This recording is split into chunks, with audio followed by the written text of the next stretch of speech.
భార్యల గురించి తెలియపరచబడుతుంది. లోతు భార్య.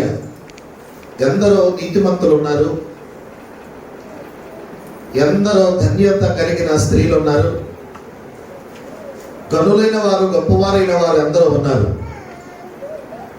కానీ వారందరినీ జ్ఞాపకం చేసుకోవాలని మాత్రమే ఎక్కడా రాయబడలేదు. కానీ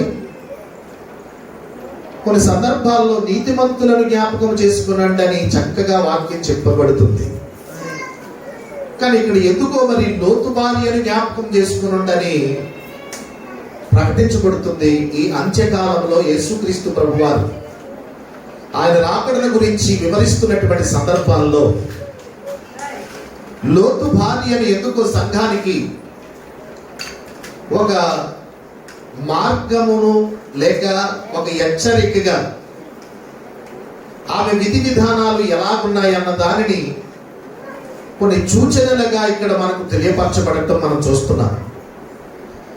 లోతు భార్యను జ్ఞాపకం చేసుకోండి అనడానికి ఆమెలో ఏదైనా గొప్పతనము, గొప్ప కార్యాలు, ఏదో సాధించింది ఏదైనా ఉందా అంటే ఉంటే ఏదన్నా ఉంటే ఆమెను గురించి జ్ఞాపకం చేసుకుని ఆమెను ముందెట్టి అందరూ కూడా ఆమెను అనుసరించి నడుచుకుంటానికి బాగుంటుంది.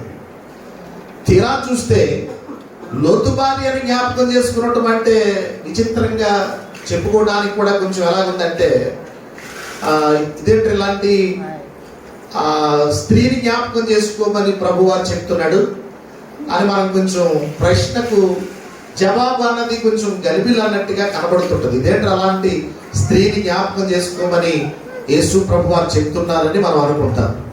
ఎందుకు జ్ఞాపకం చేసుకోమన్నాడు అని మనం ఆలోచిస్తే సొదొమ గొమొర్రా దగ్గర ఉన్నటువంటి ఒక మృత సముద్రం అన్నది ఉన్నది. అక్కడ మౌంట్ సొదొమ అంటే సొదొమ అనేటటువంటి ఒక పర్వతం కూడా అక్కడ ఉంది. అక్కడ ఒక సాల్ట్ స్తంభం ఒకటి ఉండిపోయిందంట, ఉప్పు స్తంభం. ఈ ఉప్పు స్తంభం ఇప్పటికీ కూడా అక్కడ ఉండిపోవటాన్ని చూసి అక్కడ ఆర్కాలజీ అనేటటువంటి ఈ గనులు లేకపోతే కొన్ని వేరు చేసేటటువంటి రీతిలో సైంటిస్టులు ఉంటుంటారు. ఈ భూగోళ సైంటిస్టులు కొంతమంది కనిపిస్తుంటుంటారు. ఎక్కడ ఏదుందో ఏంటన్నది వాళ్ళు పరిశీలన చేస్తూ ఉంటుంటారు. ఈ పర్వతం మీద ఒక స్తంభం ఒకటి మనిషాకారంలో ఉంటే ఆ స్తంభాన్ని ఆ మనిషాకారంలో ఉన్నటువంటి దాన్ని పరిశీలన చేశారట. పరిశీలన చేసి దాన్ని తేల్చి చెప్పారట. ఈ ఆర్కాలజిస్ట్ వాళ్ళు చెప్పారట, ఇది నిస్సారమైనటువంటి ఉప్పు స్తంభము. ఇది ఎవరిది అని చెప్పి పరిశీలన చేస్తే ఆనాటి దినాల్లో చరిత్ర చూసినప్పుడు ఇది లోతు గారి యొక్క భార్య అని తేలింది. ఎవరి భార్య? లోతు గారి యొక్క భార్య. ఈ లోతు గారి యొక్క భార్య, ఈమెను గురించి మనము పరిశుద్ధ గ్రంథంలో మనం చెప్పుకోవడానికి ఏమీ లేదు. కానీ తన భర్త గురించి మాత్రము 2వ పేతురు పత్రిక 2వ అధ్యాయం 7వ వచనంలో ఒక మాట కనిపిస్తున్నది. లోతు నీతిమంతుడు. ఏమని కనపడుతుంది? లోతు ఎవరు? నీతిమంతుడు. దుర్మార్గులను కామ వికారము చేత నడవడిక చేత బహు బాధపడి అలాంటి మనుషులలో నీతిమంతుడైనటువంటి లోతు ఒక్కడు ఉన్నాడు. లోతును అలాంటి మనుషుల మధ్యలో నుంచి తప్పించెను అని రాయబడి ఉంటుంది. ఎందుకు నీతిమంతుడైనటువంటి లోతు అలాంటి మనుషుల్లో ఉండవలసి వచ్చింది? కానీ ఎందరో నీతిమంతులైనటువంటి వారు ఉన్నప్పటికీ లోతు గారి భార్యనే ఎందుకు జ్ఞాపకం తెచ్చుకోవలసిన అంత అవసరం ఏర్పడింది? ఎందుకు లోతు భార్యను గురించి జ్ఞాపకం తెచ్చుకోవాలి అని మనం ఆలోచిస్తే, పరిశుద్ధ గ్రంథంలో లోతు గారి యొక్క కుటుంబ చరిత్ర ఏంటంటే, లోతు గారికి ఒక మంచి యథార్థవంతమైనటువంటి దేవునికి ఇష్టమైనటువంటి కుటుంబం ఉంది. ఆయన పేరు ఎవరంటే అబ్రహాము గారు. ఏం పేరు? అబ్రహాం. ఈ అబ్రహాం అనేటటువంటి ఈయన నీతిమంతుడు. అబ్రహాం ఎవరు? నీతిమంతుడు. ఈ నీతిమంతుడైనటువంటి అబ్రహాము దేవునితో స్నేహము కలిగినటువంటి వాడు. లోతు ఇంటి వారిను కూడా అబ్రహాము అందరూ కలిసిమెలిసి ఉండేవారు. కలిసిమెలిసి ఉన్నటువంటి సందర్భంలో కొన్ని కారణాల బట్టి కొన్ని సందర్భాల్లో కొన్ని సమస్యలు వచ్చినప్పుడు 13వ అధ్యాయము ఆదికాండము 1వ వచనంలో ఇలా చెప్తాడు. అబ్రహామును లోతును వారికి కలిగినటువంటి సమస్తమును, తనతో కూడా ఉన్నటువంటి లోతును కూడా వెంట పెట్టుకుని ఐగుప్తులో నుండి నెగేమునకు వెళ్ళెను. అబ్రహాము వెండి బంగారములు పశువులను కలిగి బహుధనవంతుడై ఉండెను. అతడు ప్రయాణము చేయుచు బేతేలును వరకు గుడారమును అక్కడ వేసుకుని వెళ్ళి అక్కడ ఒక బలిపీఠమును కట్టి చేరెను. అబ్రహాముతో లోతుకున్నటువంటి సంబంధం ఏంటంటే రక్త సంబంధం ఉంది. ఈ రక్త సంబంధంలో అబ్రహాము లోతు కలిసి ఉన్నప్పుడు వారికి యావదాస్తులన్నీ కూడా బాగా విస్తారముగా పెరిగినాయి అంట. బహుధనవంతులయ్యారు వాళ్ళు. బహుధనవంతులైన తర్వాత ఇప్పుడు లోతు గారి యొక్క ఇంటిలో లోతు గారికి వివాహము కానంత చేపు కూడా అబ్రహాము కుటుంబముతో లోతు కుటుంబము కూడా ఏం చేస్తున్నారు? కలిసే ఉన్నారు, స్నేహం కలిగి ఉన్నారు. ఒకటో మాట అబ్రహాము కుటుంబముతో స్నేహము లేకుండా పోయిందండి. ఒక సందర్భం వచ్చినప్పుడు లోతు కుటుంబము చెడుగా వాళ్ళు తయారవటానికి గల కారణం ఏంటంటే, అబ్రహాము కుటుంబముతో లోతు కుటుంబము ఏమి లేకుండా పోయింది? స్నేహం లేకుండా పోయిందంట. స్నేహం అన్నది ఎందుకు లేకుండా పోయిందంటారంటే, ఆదికాండం 13:9 కనపడుతుంది. అబ్రహాము యొక్క కాపరులకును లోతు యొక్క కాపరులకును కలహం వచ్చింది. ఏమొచ్చింది? కలహం వచ్చింది. ఎప్పుడైతే అబ్రహాము కుటుంబానికి లోతు కుటుంబానికి కలహం వచ్చిందో, అబ్రహాము ఇంతగా కలిసి ఉన్నటువంటి మనము ఇలాగ ఉండటము మంచిది కాదు. కాబట్టి అబ్రహాము తన బంధువులు మనము బంధువులము కనుక నాకును నీకును నా పశువుల కాపరులకు నీ పశువుల కాపరులకు కలహం ఉండకూడదు. ఈ దేశమంతయు కనుక దయచేసి నన్ను విడిచి వేరుగా ఉండమని నీ ఎడమ తట్టునకు వెళ్ళిన ఎడల. ఇప్పుడు అబ్రహామును లోతును వాళ్ళిద్దరూ ఏమయ్యారంటే వేరైపోయారు. వేరైపోవటానికి గల కారణం ఒకటే, ఏమీ లేదు. అబ్రహాముకి లోతుకు ఎప్పుడు గొడవలు లేవు, ఎప్పుడు సమస్యలు లేవు. ఎప్పుడు సమస్య ప్రారంభమైందంటే, అబ్రహాముకుని లోతుకును వారిద్దరూ కలిసే ఉన్నారు. కానీ లోతుకు తనకు సాటి అయినటువంటి సహాయం వచ్చిన తర్వాత, లోతుకు భార్య వచ్చిన తర్వాత, అబ్రహాము లోతుకి మధ్యలో ఏమొచ్చింది? కలహాలు వచ్చినాయి. కాపరుల వల్ల కలహాలు, కాపురాలలో కలహాలు. అంటే కాపరుల వల్ల కలహాలు, కాపురాలలో కలహాలు. ఈ కాపురాలలో కలహాలు ఎప్పుడైతే రావటం ప్రారంభించినాయో, ఇప్పుడు ఎంత కలిసిమెలిసి ఉన్నటువంటి ఈ ఐక్యమత్యంగా ఉన్నటువంటి ఈ బంధాలు కూడా ఏమైపోతాయి అంటే విడిపోతాయి. ఎంత ఐక్యమత్యంగా ఉన్న అన్నదమ్ములైనా కానీ, ఎంత ఐక్యమత్యంగా ఉన్న తల్లిదండ్రులైనా కానీ, వాళ్ళ మధ్యలో ఏమేర్పడింది? కలహాలు ఏర్పడిపోయినాయి. ఎప్పుడైతే కలహాలు ఏర్పడిపోయాయో, ఈ కలహాలకు ప్రారంభం ఏంటంటే అబ్రహాముతో స్నేహంగా లేకపోవటం వలన, అబ్రహాము కుటుంబంతో కలిసి ఉండకపోవటం వలన కలహాలు ప్రారంభమైపోయినాయి. ఒకటి. అయితే అబ్రహాము లోతుకును వారిద్దరు వేరైపోయారు.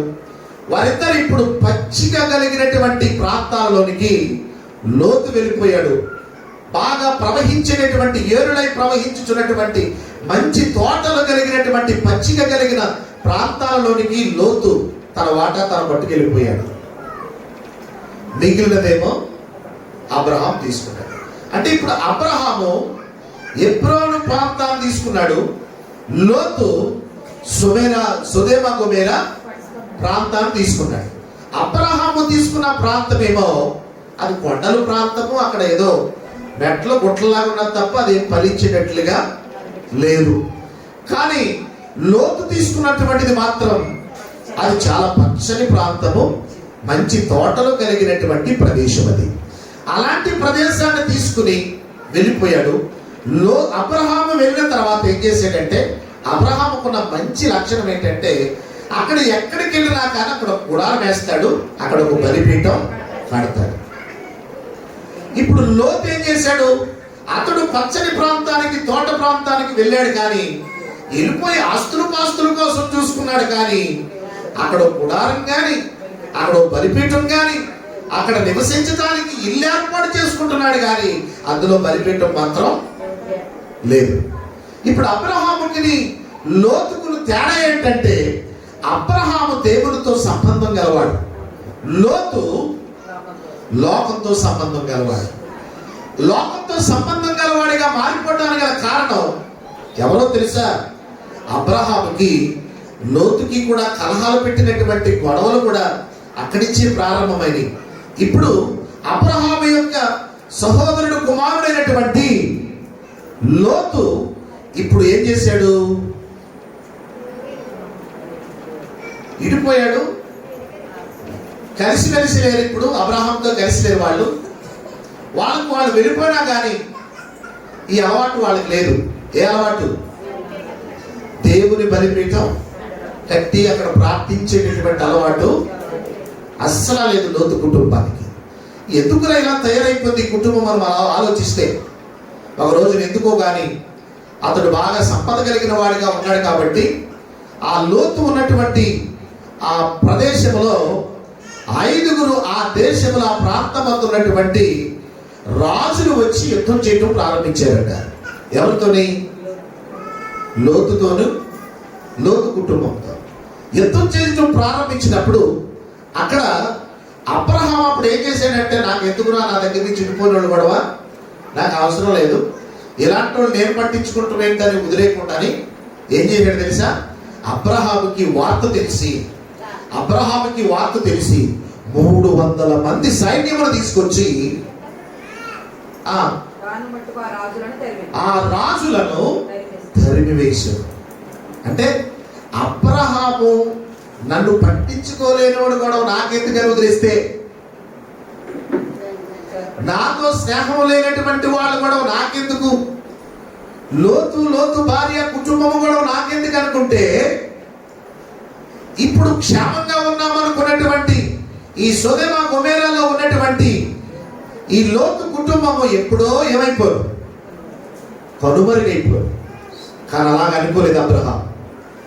ఆపదలో ఉన్న తన సోదరుడు కుమారుడి దగ్గరికి తనకున్న సైన్యమును తీసుకెళ్ళి ఉపకారము చేయటం ప్రారంభించాడు, సహకారం చేయటం ప్రారంభించాడు.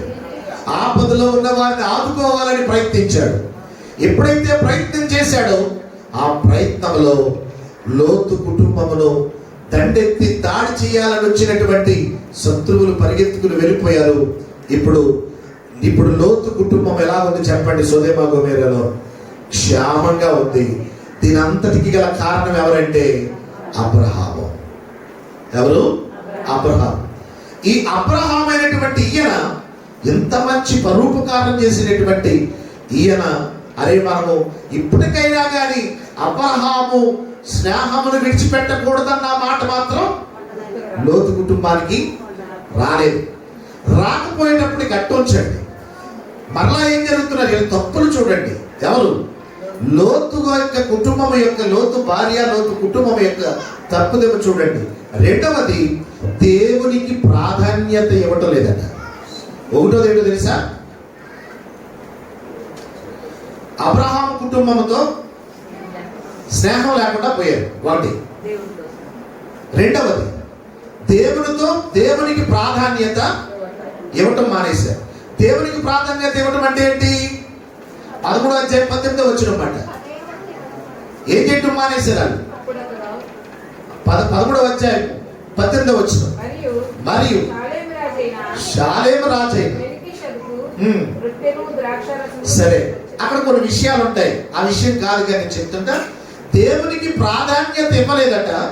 కుటుంబానికి అక్కడ ఆధ్యాత్మికమైనటువంటి నడిపింపులో కుటుంబం నడిపించబడటం లేదు. నడిపించబడకపోవడమే కాకుండా ఇందాక చదివారు కదా, బలిపీఠం అన్నది లోతు ఇంటిలో లేదు. దేవునికి ప్రాధాన్యత ఇవ్వకపోవడం అంటే ఏంటి? బలిపీఠం లేదు. బలిపీఠం అంటే ప్రార్థన, స్తుతి, ఆరాధన, దైవ సన్నిధి, దేవుని మహిమ ఎవరికి లేదు? లోతు కుటుంబానికి అనుభవం లేదు. ఇంకే అనుభవం ఉంది? ఇంట్లో ఆడది ఉందంటే ఆడది ఎలా ఉండాలి? ఎలా ఉండాలి? ఇంటిలో ఇలా ఉందంటే ఇల్లాలు ఎలా ఉండాలి? మగవాడేమో ఇప్పుడు ఏం చేస్తున్నాడట? బాగా కలిగి ఉన్నవాడేమో గవినుల దగ్గర కూర్చుని కబుర్లు చెప్పుకుంటున్నాడు. ఎవరు? లోతు గారి భార్య ఇంటిని చక్కబెట్టుకుంటూ ఏం చేస్తుంటారు? పిల్లలందరి కొరకు ఆధ్యాత్మికంగా నడిపించాలి. ఆధ్యాత్మికంగా నడిపించటం పోయి పిల్లలందరూ కూడా ఏం చేశారంటే లోకంతో కలిసిపోయి అలవాట్లు వచ్చేస్తున్నాయి. పిల్లలకి లోకంతో లోకాచారాలన్నీ వచ్చేస్తున్నాయి. ఎందుకంటే దేవునికి ప్రాధాన్యత ఇవ్వకపోతే చాలా ప్రమాదం, చాలా ప్రమాదం. అబ్రహాముతో కలిసి ఉన్నంత కాలం కూడా దేవునితో ఏముంది? వీళ్ళకి సంబంధం, సహవాసం ఉండేది. అబ్రహాముతో ఎప్పుడైతే విడిపోయారో సంబంధం తెగిపోయి ఇప్పుడు దేవునికి ప్రాధాన్యత ఇవ్వకుండా మానేశారు. మూడవది, లోటుతో కూడినటువంటి లోతు భార్య లోటుతో కూడినటువంటి ఆతిథ్యం ఇస్తుందంట. ఎవరికి? అబ్రహాము ఇంటికాడ ఉన్నంత సేపు ఆతిథ్యం ఎవరికి ఎలా ఇవ్వాలో నేర్చుకున్నారు. ఇప్పుడు అబ్రహాముని విడిచిపెట్టేసిన తర్వాత ఇప్పుడు లోతు ఇంటికి దేవదూతలు వచ్చారు. దేవదూతలు వచ్చిన తర్వాత వచ్చినటువంటి చుట్టాలకి, పట్టాలకి ఎవరన్నా బంధువులు వచ్చారంటే మనం ఏం చేస్తాం? అని ఎదురెళ్తాం కదండి. ఎవరన్నా వచ్చారంటే ఏం చేద్దాం? ఎదురెళ్తాం. ఎదురెళ్ళి మర్యాదలతో గౌరవంగా చక్కగా మాట్లాడతాం, అంతే కదా. తీరా మాట్లాడి ఆ ఇంటికి వచ్చినటువంటి దేవదూతలు ఇంటికి వచ్చారట. ఎవరింటికి? లోతు గారింటికి. 19:3 కనపడుతుంది ఆదికాండం. తర్వాత చదవండి, టైం లేదు కదా, నేను చెప్పేస్తున్నాను. మీరు తర్వాత ఇంటికి వెళ్ళిన తర్వాత చదువుకోండి. అయితే లోతు కుటుంబమునకు ఆతిథ్యం ఇవ్వాలి. మూడో మాట ఏంటంటే లోతు భార్య లోటు కలిగిన ఆతిథ్యం ఇస్తుందంట. అంటే లోపంతో ఇస్తుందన్నమాట ఆతిథ్యం. ఇచ్చే ఆతిథ్యం కూడా సరిగా లేదు. సరిగా లేకపోవడం వల్ల ఇప్పుడు ఏం జరిగిందంటే దేవదూతలు వచ్చేటప్పటికి ఆతిథ్యం ఇవ్వడానికి ఏం చేశారంటే వీళ్ళు అక్కడ వచ్చిన దేవదూతలకు సంపూర్తిగా చక్కని విందు ఏర్పాటు చేసి పెట్టాలి. అంతకుముందు ఎవరింటికి వెళ్ళారంటే అబ్రహాం ఇంటికి వెళ్ళారు. అబ్రహాం ఇంటికి వెళ్ళినప్పుడు అక్కడ ఏం జరిగిందంటే ఎండవేళ వెళ్ళారు, ఏలకాని వెళ్ళారు. వెళ్ళేటప్పటికి అక్కడ ఆ విందు ఎలాంటి విందు ఏర్పాటు చేశారంటే కొవ్వినటువంటి చక్కని దూడను తయారు చేసి వధించి ఒక రొట్టెలను తయారు చేసి దేవదూతలకు చక్కని ఆతిథ్యం ఇచ్చి విందిచ్చారు.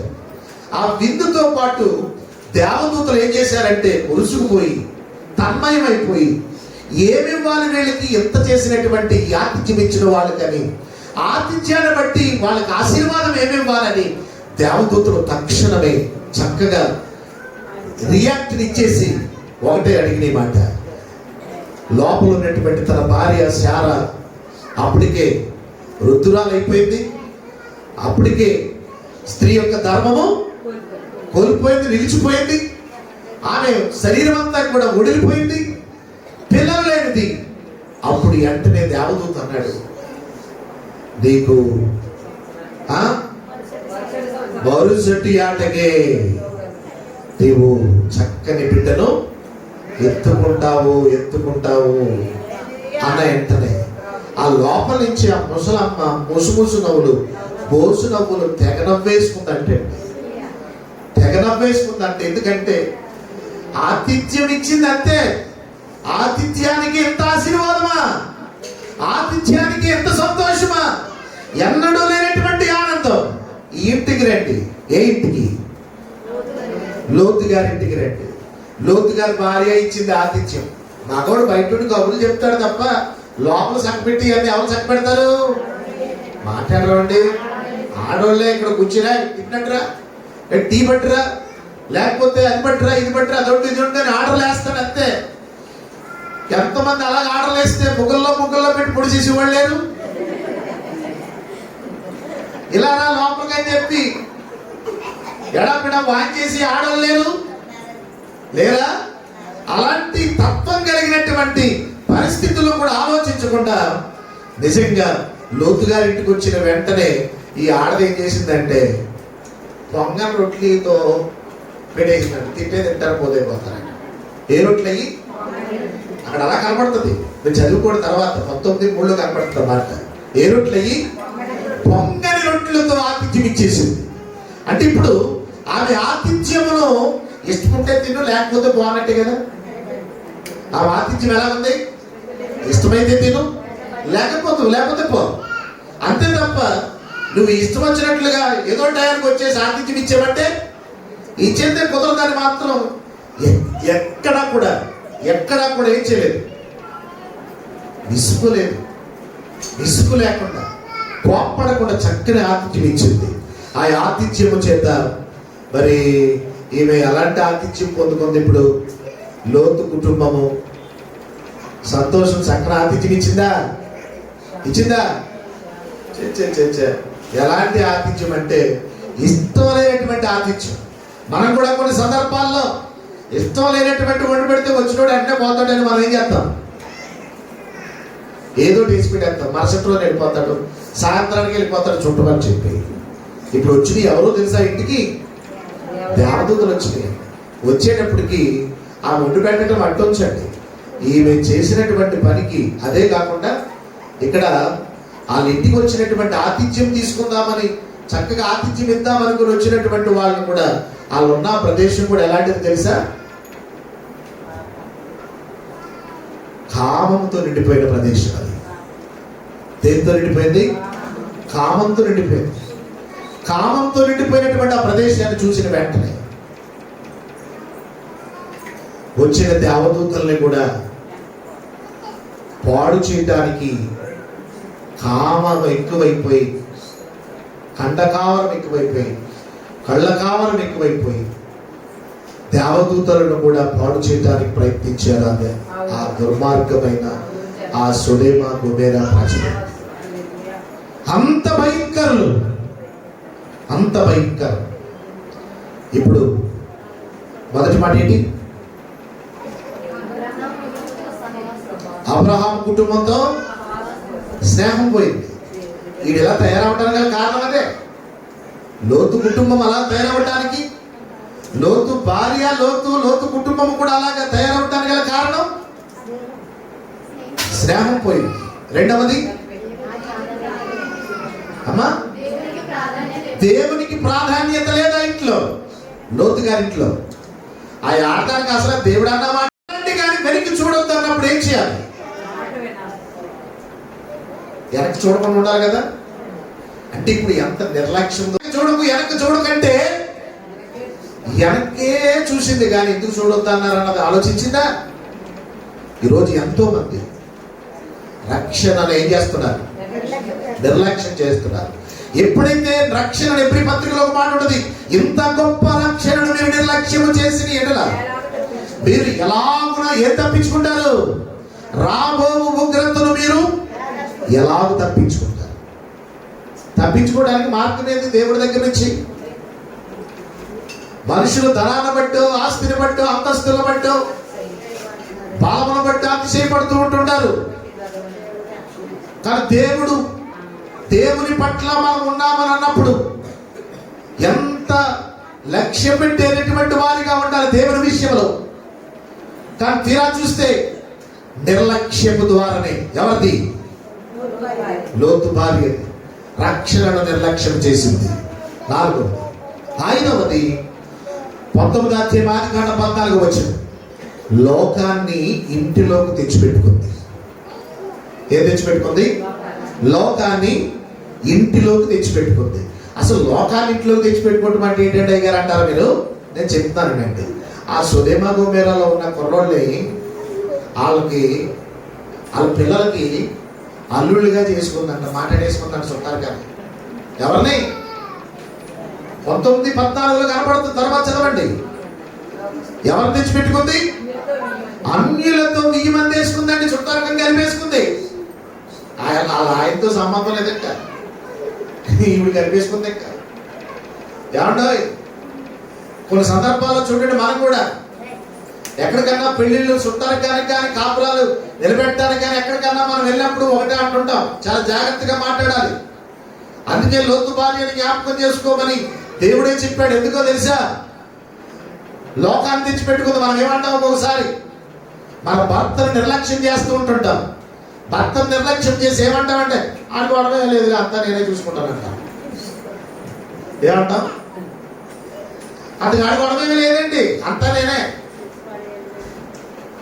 అన్ని నేనే అంటాం. ఏదన్నా గొడవ వస్తే మాత్రం ఎవరు కావాలి? భర్తే కావాలి కదా. భర్త భరించేవాడండి నిజంగా. కానీ ఇప్పుడు వాళ్ళ సంబంధాలు అందుకునేటప్పుడు కానీ, వాళ్ళ పనులు ఎత్తుకునేటప్పుడు కానీ, చేసుకునేటప్పుడు కానీ ఈయన పని ఇంకా బయటకు వదిలేసింది. ఈవిడ ఇల్లంతా చక్క పెడుతుంది. ఆ సుదేమ గోమేరాలో ఉన్న అలవాట్లన్నీ నేర్చేసుకుంది. ఎవరు? లోతు భార్య. ఆ అలవాట్లన్నీ నేర్చేసుకుని ఏం చేసింది? 1000 మంది వేసుకుంది. 1000 మందికున్న తర్వాత ఇప్పుడు దేవుని పిల్లలకి అన్యుల పిల్లలకి పొత్తుంటదా? వెలుగుకి చీకటికి పొత్తుంటదా? విశ్వాసికి అవిశ్వాసికి పొత్తుంటదా? పొత్తు లేదు కదా. ఇప్పుడు ఒరే మనం అందరం తప్పించుకుని వెళ్ళిపోదాం, ఉగ్రత వచ్చేస్తుందని చెప్పి మాంగారు అంటా ఉంటుంటే, ఏ మాంగారైనా లోతు గారు అంటా ఉంటుంటే ఏదో అంటున్నాడని చెప్పేసి వెళ్ళిపోదాం కదా అనుకుంటే, వెళ్ళిపోవడానికి పిల్లలిద్దరు వెళ్ళిపోతున్నారు, భార్య వెళ్ళిపోతుంది. ఈ అన్యులైనటువంటి 1000 మంది కొన్ని ఇద్దరు ఉన్నారు కదా కుర్రాళ్ళు, పెళ్ళికొడుకులు. ఎటకారం ఆడుతున్నారండి. ఎవరిని ఎటకారం ఆడుతున్నారు? అరే నువ్వు ప్రార్థన చేస్తుంటే వాళ్ళకి ఇష్టం ఉండదా? నువ్వు ఆరాధన చేస్తుంటే వాళ్ళకి ఇష్టం ఉండదా? నువ్వు పరిశుద్ధమైన కార్యాలు నోట నుంచి వస్తా ఉంటుంటే, నీ ఇంట్లో ఆతిథ్యం జరుగుతుంటే వాళ్ళకి ఇష్టం ఉండదా? ఇష్టం ఉండదు. అలాంటి పరిస్థితుల్లో లోకాన్ని ఇంటిలోకి తెచ్చిపెట్టుకుంది ఎవరు? లోతు భార్య. 6వది నిస్సారమైన ఉప్పు స్తంభంగా మారిపోయింది. ఎలా మారిపోయింది? పనికిరాదని. ఒకసారి అంటావు కదా పనికి మందానని. ఉప్పు స్తంభం పనికిరాదు కదా, పనికిరానటువంటి స్తంభంగా మారిపోయింది. 7వది చెప్పండి. లోతు భార్య మనకు ఒక కడవరి దినాలలో ఒక హెచ్చరిక. ఎవరు చెప్పండి? ఒక హెచ్చరిక. కడవరి దినాల్లో, అంత్యకాలంలో, ప్రభు రాకడి దినాల్లో ఒక హెచ్చరికగా ఆమెను తీసుకోవాలి. మనం ఆమెను గుర్తు పెట్టుకోవాలి. ఎక్కడైనా తప్పు చేస్తా, తప్పు జరుగుతూ ఉంటుంటే మనం ఒకటే జ్ఞాపకం తెచ్చుకోవాలి. ఎవరు? నీతిమంతుడైన దేవుణ్ణా? ఎవరిని?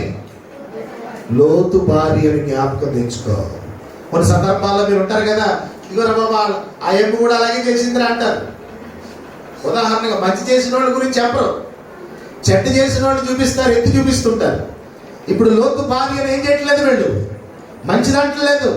లోతు భార్య యొక్క విలువలు ఎలాంటియో 7 మాటలు చెప్పాను కదా, ఆ 7 మాటలు లైన్గా చెప్పండి, ప్రార్థన చేస్తాను. చెప్పండి. అబ్రహాముతో లోతు భార్య ఎలా తయారవటానికి గల కారణం 1, అబ్రహాముతో సహవాసం కోల్పోయింది.